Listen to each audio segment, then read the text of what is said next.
Thank you and thank you and thank you. धन्यवाद धन्यवाद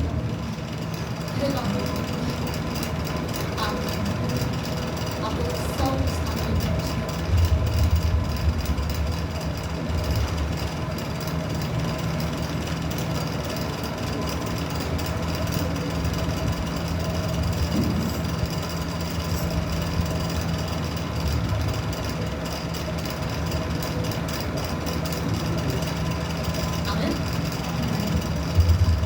यहाँ पे बाइबल रीडिंग किसकी सबसे तेज है?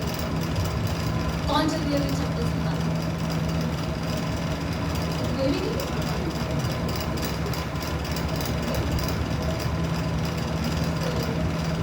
जो तेज है निकालने में मैं चाहती हूँ कि वो अपनी बाइबल खोल लें, क्योंकि मेरे पास अभी इंग्लिश की बाइबल एंड मैं इंग्लिश में ही चैप्टर्स की नेम बताऊँगी, पर आपको हिंदी में निकालें।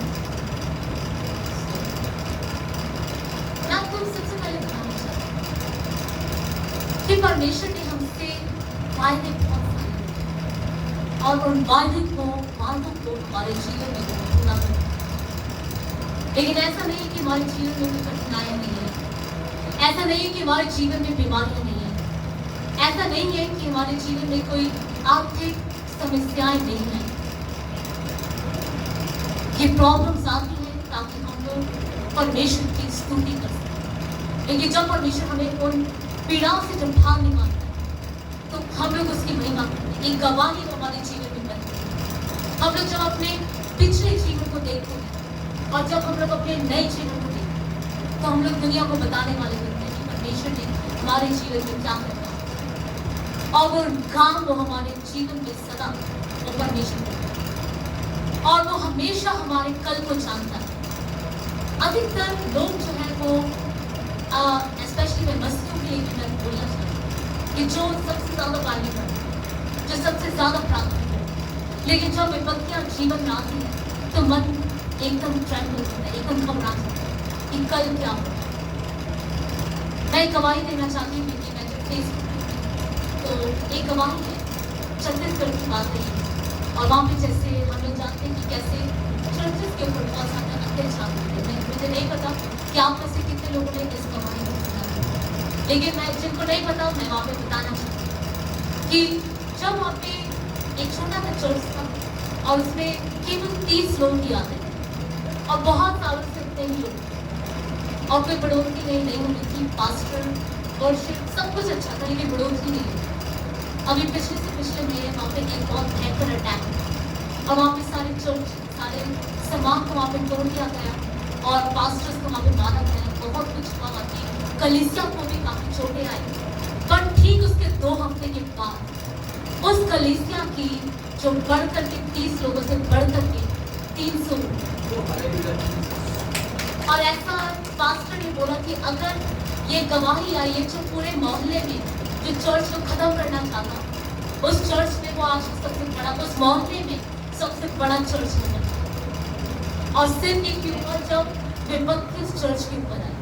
चर्च क्या है? एक बिल्डिंग नहीं, आप और मैं वो चर्च है।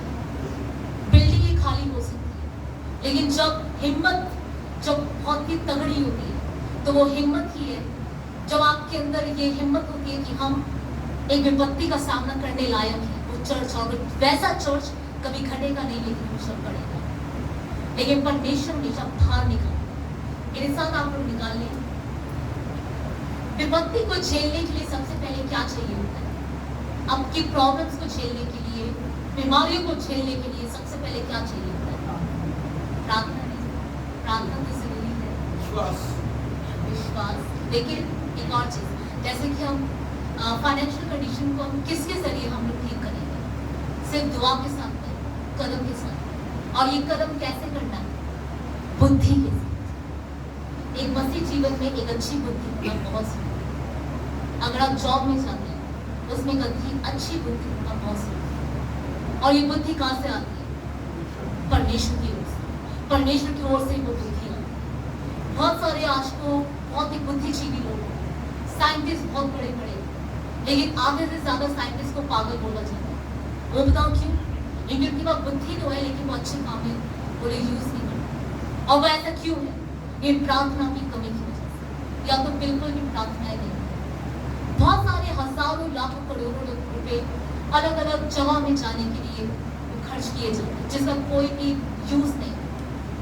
सब जो देश है वो गरीबी में जी रहा होता है, जो सरकारें वो धारों में डूबी होती है, लेकिन एक उस जगह में जाने की होड़ लगी हुई होती है कि जहाँ से कोई जरूरत भी नहीं। लेकिन हम इस चीज को कुछ जज नहीं कर सकते क्योंकि हम इतनी बड़ी पावर में नहीं है। लेकिन ये सब ऐसा क्यों है? क्योंकि प्रार्थना में कमी की वजह से, प्रार्थना और बुद्धि की कमी की वजह से। क्योंकि ये ऐसे लोग हैं कि जो दूर अपने एरिया को ना देखते, वो दूर की एरिया को, और ऐसा नहीं होना चाहिए। ऐसे ही हमारा जीवन भी है, क्योंकि पहले हम लोग अपने जीवन को सही, हम लोग उसके जीवन को सही करने के लिए एक बुद्धि मांगे और उस बुद्धि को सदा सही से रखें। पापा ने मुझे बचपन से सिखाया कि रोज का एक, जब बाइबल वैसे पढ़नी रोज चाहिए, लेकिन जब आप बिजी होते हैं तो नीति वचन रोज का एक जरूर पढ़े डेट के अनुसार। जैसे कि महीने में कितने दिन होते हैं? 30 या 30। तो और नीति वचन में कितने अध्याय होते हैं? तो फिर उतने ही अध्याय, रोज का एक अध्याय जरूर पढ़े। क्योंकि जितने लोगों ने नीति वचन पढ़ा है, पर वो सारे राजा लोग, वो लोग बहुत ही बुद्धि के साथ वो लोग उन्होंने रूल किया। आज को भी अमेरिका में जो प्लेज लिया जाता है, जब कोई नेता बनता है, जब कोई प्रेसिडेंट बनता है, तो वो बाइबल के ऊपर हाथ रख करके वो लिया जाता है, जबकि वो सेक्युलर कंट्री है। लेकिन तब भी, और वो चाहे जितनी मर्जी वो प्रॉब्लम्स में, लेकिन तब भी आज को भी अमेरिका सुपर पावर है। क्यों? क्योंकि आज को भी वहां पे जो नेता है वो बाइबल के ऊपर हाथ रख करके वो प्लेज लेते हैं। जो देश परमेश्वर के ऊपर भरोसा रखते हैं वो हमेशा वो लोग आगे रहते हैं। और ऐसे ही जितने लोग परमेश्वर के ऊपर भरोसा रखते हैं वो भी हमेशा आगे रहते हैं, चाहे जितनी प्रॉब्लम्स है, चाहे जितनी भी कठिनाइयां हैं। ये हमारा वो विजडम। आज तो मेरे 3 चैप्टर है, मैं छोटा सा ये वचन दूंगी, ज्यादा बड़ा नहीं है।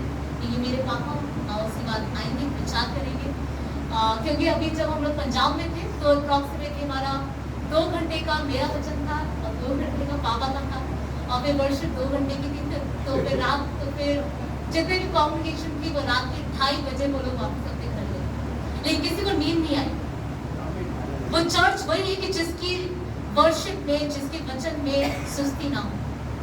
लेकिन ऐसा नहीं है कि अगर वचन में भी सोता नहीं है, क्योंकि अभी हम लुधियाना में भी थे और वहाँ पे पास्टर सलीम खान है, तो उन्होंने बोला कि जितने भी लोग सो रहे हैं वो लोग जोर से बोले हालेलुया, और सबने बोला हालेलुया।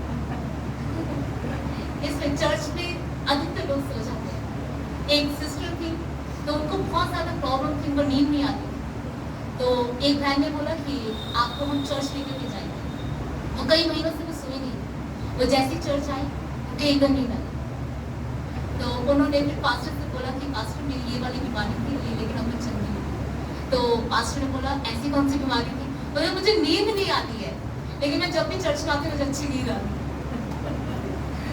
ऐसा बहुत, लेकिन ये गवाही, तो पास्टर ने बोला देखिए हमें गवाही की हमें चाहिए, लेकिन ऐसी मत दीजिए। तो भाई बहनों, लेकिन परमेश्वर हर चीज में एक बहुत काम करता है, लेकिन नींद आना भी एक परमेश्वर की तरफ से। मेरे साथ आप लोग निकाले नहूम उसका 1 साल, नहूम उसका 1 साल। मैं चाहती हूँ जोर से जल्दी से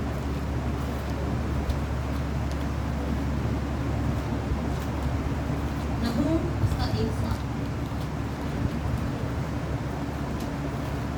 जिसको मिलकर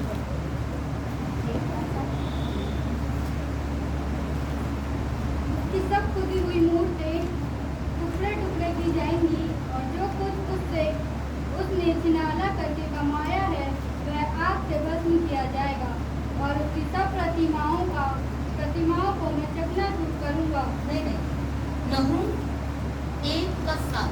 यहोवा भला है, संकट के दिन में वो दृढ़ गढ़ ठहरता है और अपने शरणागतों की सुधि रखता है। Yes, Amen. The Lord is good, a stronghold in the day of trouble, and He knoweth them that trust Him. जितने लोग परमेश्वर के ऊपर भरोसा रखते हैं, वो परमेश्वर उनके लिए एक हिम्मत है, एक बड़ी हिम्मत। बहुत सारे ऐसे लोग हैं जो लोग विश्वास तो करते हैं, लेकिन आगे अपने प्रॉब्लम्स में पढ़ करके उनका विश्वास नहीं आपको दूर दूर जाने की जरूरत नहीं है। परमेश्वर जहाँ पर आप ठहरे हुए हैं वहीं पर ही परमेश्वर आपको चंगाई देगा। उसी जगह में परमेश्वर आपको उस विपत्ति से बाहर ले जाता है कि हमारा परमेश्वर वो सामर्थ्य खुदा है। हर एक खुदा के दास की इज्जत है। जितने लोग खुदा के दास हैं अपने चर्च के पास्टर की इज्जत नहीं करते, उनका जीवन कभी खुश में नहीं रहता। ऐसे मैंने कई मसीह परिवारों को तबाह होते हुए देखा है बचपन से, जो बहुत बहुत खुश रहते थे। हमारे दिल्ली में एक परिवार, उनके जीवन में विपत्तियां आती एकदम से। अभी हम लोग पिछले महीने गए, हमारे सामने उन्होंने 2014 में अपने चर्च के पास्टर को कॉलर से अपने चर्च के पास्टर, उस टाइम बहुत छोटी सी थी। और अभी हम लोग जब 2 साल बाद अभी 2 महीने पहले हम लोग गए तो पूरा परिवार उनका तबाह हो गया। उन्होंने बोला कि फिर उनके जो वहाँ पे उनके बड़े बेटे थे, उन्होंने पापा से बोला कि भैया आप मुझे बताएं कि मेरे से, हम लोग हमारे परिवार से ऐसे कौन सी गलती हुई कि जो हमारे ऊपर ये विपत्तियां हो गई। उनकी 3 गाड़ियां थी लेकिन आज तो वो ड्राइवर बन गए। उनके वो लोग हेल्थ में बहुत अच्छे थे लेकिन हर एक को रीढ़ की हड्डी की प्रॉब्लम है। चाहे खुदा का सेवक, चाहे वो सही है चाहे वो गलत है, आप लोगों में किसी का कोई अधिकार नहीं है इसके ऊपर, नहीं तो विपत्तियां आपके ऊपर आ जाएंगी। ये हो सकता है कि जो आपके सामने गलत है वो परमेश्वर के सामने सही है। हो सकता है उसका पीछे का जीवन को अच्छा, भाई बहन, चाहे सही और गलत दोनों खुदावंद है जो न्याय करेगा, और कोई भी गलत इंसान वो बचेगा नहीं। और सबसे पहले जो न्याय शुरू होगा वो खुदा के दासों से, हम लोगों से वो न्याय शुरू होगा और उसके बाद आपको और लेकिन विपत्ति के समय वो आके, लेकिन बहुत सारे पापों में हम लोग कई बार हम लोग विपत्ति में पड़ते हैं। बहुत बार हम लोग फाइनेंशियल प्रॉब्लम से गुजरे। एक बार तो हमेशा पापा को बचपन से हमेशा एक मोटिवेशन देती थी पापा को मेरी, जब भी पापा डिसहार्टेंड हो जाते थे तो बचपन से मेरी आदत थी। पर एक बार ऐसा भी आया था कि जब पापा ने बोला कि जब हमें घर शिफ्ट करना था और सिर्फ 1 महीना हुआ था, और जब घर शिफ्ट करके जो घर बनता है बहुत टाइम लगता है, लेकिन मकान मालिक ने घर बेच दिया और फिर से हमें नए सिरे से हमें करना था। और जो हमारा प्रॉपर्टी डीलर था उसका बहुत प्रॉब्लम हमारे ग्रुप में खड़ी थी। हम लोगों को अपना चाइना जो गॉस्पेल ट्रिप था उसको भी छोटा करके हमें घर वापस आया। और उसके बाद पापा और हम लोग मेट्रो स्टेशन में चल रहे थे एंड फिर पापा ने बोला कि बेटा कुछ समझ आ रहा है कि हमारे साथ क्या हुआ। मैं भी पापा के साथ खड़ी हो गई और मैंने बोला नहीं पापा मुझे कुछ समझ नहीं आया, क्योंकि प्रॉब्लम इतनी ज़्यादा थी। हमारे पास कोई हमें कोई धमकी दे रहा था, कोई कुछ धमकी दे रहा था। पर उसके बाद ही ठीक 1 महीने के बाद उसी सेम एरिया के सबसे बड़े प्रधान के घर में खुदा हमें लेकर गया कि जो कोई और वो किसी और किराएदार को कभी रखते नहीं। ऐसा करके और जिस घर का किराया 25,000 होना था उस घर का किराया हमारा आधी कीमत में। ऐसा खुदा वो चमत्कार करता। और जो जिस घर से हमें हटाया जा रहा था वो घर छोटा था और सेम कीमत था, बहुत छोटा था। इसलिए विपत्ति के समय वो आपको एक जहमत और एक हिम्मत देता है। और लेकिन जो अपनी विपत्ति को आपको झेलने के लिए बुद्धि चाहिए। लेकिन अगर बुद्धि आपके पास नहीं है, चाहे वो छोटी सी प्रॉब्लम क्यों ना वो बड़ी बन जाए और आपके पास कोई उपाय नहीं आएगा कि मैं उस टाइम भूलता। ऐसा बहुत बार मेरे साथ एक और भी निकाली वचन संहिता उसका 46:1 मुझे Hindi 40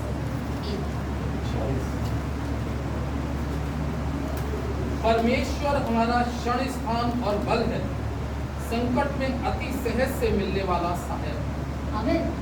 God is our refuge and strength, a very present help in trouble. इस वक्त यदि आप किसी भी प्रॉब्लम के साथ गुजर रहे हैं, परमेश्वर आपको उस प्रॉब्लम से नीचे ले जाएगा और उसके ऊपर जयवंत वो आपको मिलेगी। हमें नहीं पता कि किस प्रॉब्लम के साथ आपको गुजर रहे हैं, खुदावन आपको वापस भाग और से निकाल। एक मैं छोटा सा एग्जाम्पल में देना चाहती हूँ, समय हमारा कम है। बाइबल में बहुत बार उकाब का जो जिक्र है वो कई बार किया गया, क्योंकि उकाब किसकी निशानी है? उकाब है, हमेशा से उकाब रही है strength, power, vision and even destruction. इसका वो हमेशा से एक एग्जाम्पल है।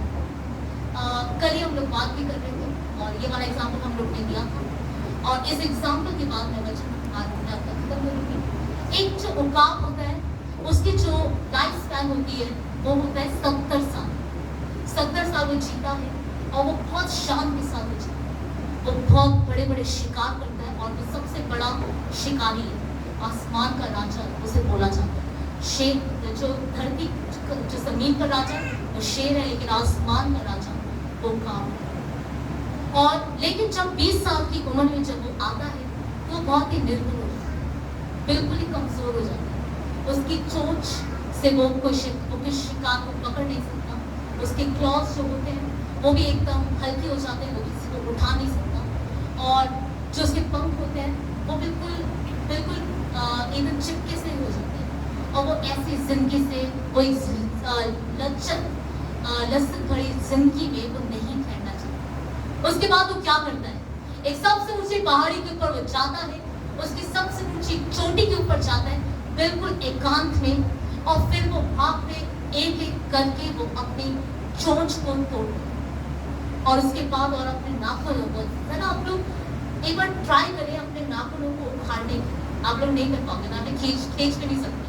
अगर नाखून टूट जाए एकदम दर्द होता है, आप उंगली नहीं ओढ़ सकते। तो फिर आप सोचो कि कितना ज्यादा उसको दर्द होता होगा, कितना लहू लुहान से वो भर जाता होगा। और ऐसी वो अपनी चोंच को वो तोड़ देता है। 6 महीने लगते हैं, फिर से उसके पास एक नई चोंच आती है, फिर से उसके पास एक नए क्लॉस आते हैं। उसके बाद वो अपने एक एक करके पंख को निकालता है, उखाड़ देता है पूरे पंख, क्योंकि वो उससे उड़ नहीं सकता। उसको पंख को उखाड़ता है। उसके बाद कुछ महीने और लगते हैं, वो और कुछ महीने के बाद उसके नए पंख, नई चोंच, नए क्रॉस, और फिर से वो निकल पड़ता है उस चोटी से नीचे आता शार्क के साथ, वो फिर से वो शिकार करने लगता। भाइयों बहनों, उसी रीति से चाहे जितने मर्जी आप लोग प्रॉब्लम्स हो, लेकिन एक हिम्मत वो वापस आपकी तरफ है। इसलिए बाइबल बताती है that I will renew their strength like eagles। परमेश्वर आपकी हिम्मत को वो वापस बढ़ाएगा। यदि आप कमजोर हैं इस वक्त, खुदा आपको वापस बढ़ाएगा। आमीन। अपने पापा ने बताया।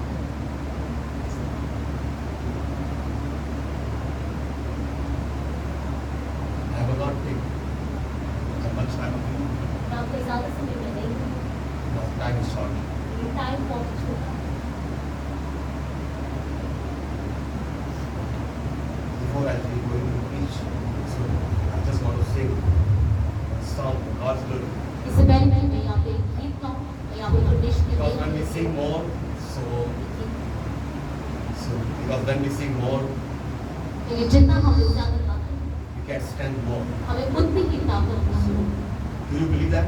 क्या आपको विश्वास है?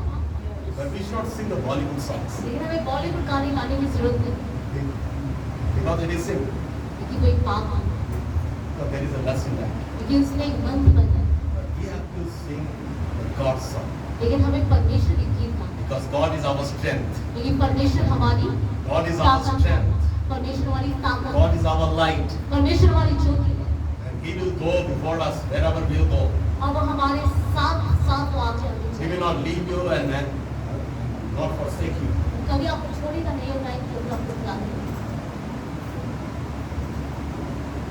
Song I like this song so much. ये गीत मुझे बहुत पसंद है। Rise alone, my hope is found. He is my lamp, my strength, my soul. His cornerstone is solid ground. Fall through the fiercest storm and storm. All heights of love, all depths of peace. When fuels are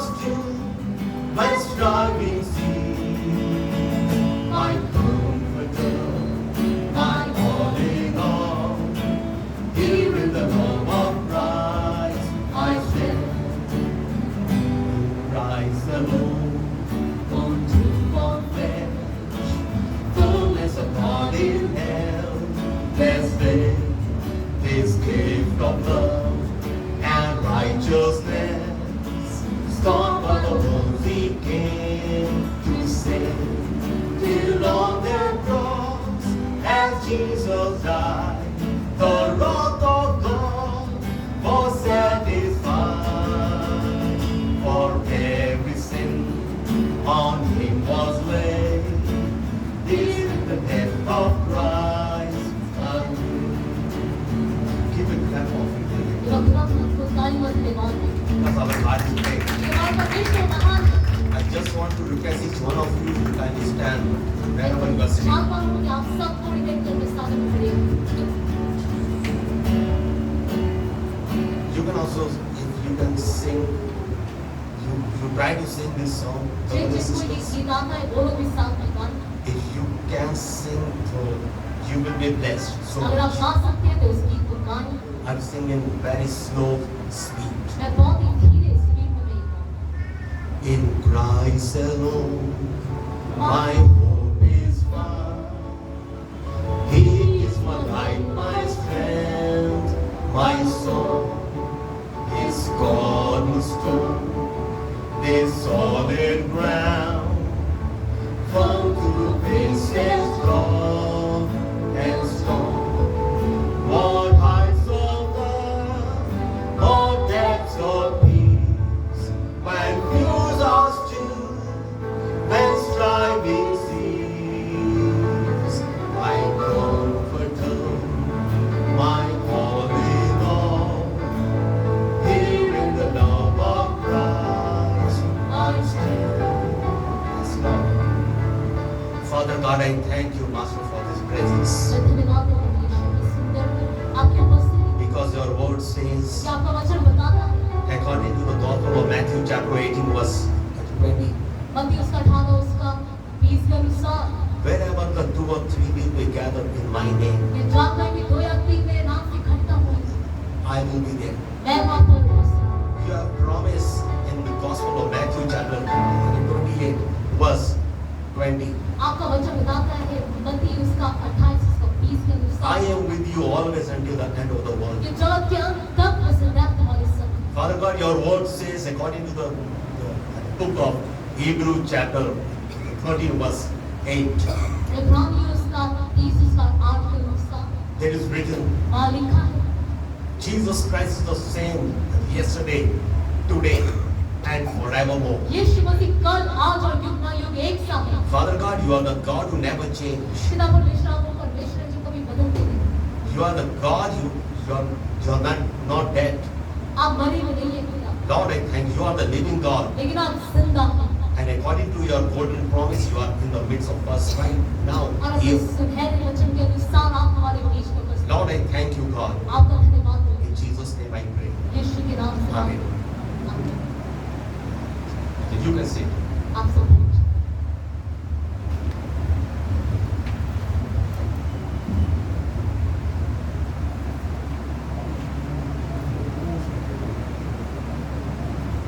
You can turn with me the Gospel of